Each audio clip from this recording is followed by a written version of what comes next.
This letter, so you can get that up for you, has been sent to households across the UK last month. It declares that April 3rd should be Punish a Muslim Day. Now, it comes with a list of rewards for acts of violence against Muslims, like verbal abuse, beating up or throwing acid at a Muslim, pulling off the headscarf of a Muslim woman, burning or bombing a mosque or even Mecca. Now, the letter takes aim at people it says would like nothing more than to do harm in Europe and North America. Now, it's not clear why this date was picked, April 3rd, but 4 MPs have also raised concerns in the UK House of Commons. They're describing the letters as a really urgent situation. And the UK counter-terrorism police have also launched a hate crime investigation. And the National Police Chiefs Association have also issued this statement saying that the threats are taken seriously and measures were underway to protect potential victims from harm. Now, to put things into perspective, in 2016, there has been a rise in 29% of hate crimes across England and Wales. This is according to a UK Home Office report.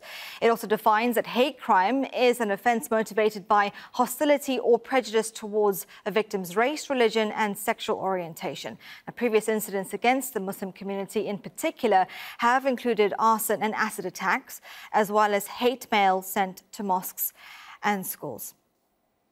Well, Miqdad Versi from the Muslim Council of Britain says more needs to be done. We need action from the government, and now. This means answering questions from members of parliament when they raise them. This means taking action on their hate crime action plan. And this means providing reassurance to Muslim communities on the ground. We want all forms of bigotry to be treated equally. And fairness, not favours, something this government has not been able to provide so far. And it's sent out ripples of alarms, not just nationally, but around the world. These YouTube bloggers have been reacting, calling on people to be vigilant. For people to do to normal people walking in the streets, malls, anywhere, nothing to do with on terrorism. April the 3rd. This is not a joke. This is something crazy. A lot of news and media people are already talking about it. They're actually publicly advertising this as Punish a Muslim Day. It affects not only me, it affects so many people I know. My mum wears a scarf.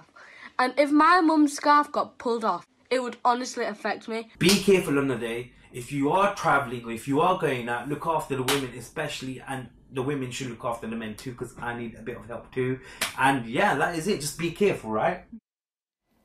And we also heard from Tell Mama, an organisation that measures anti-Muslim attacks. Their director issued this appeal.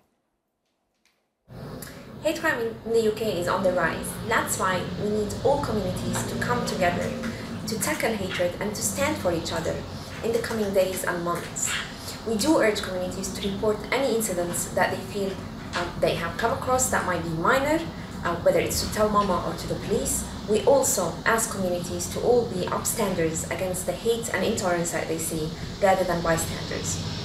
We're also seeing a counter version of this letter, dubbed Love a Muslim, which includes a list of acts of kindness. Now, we heard from Shahab Idris, who's an activist who started this letter.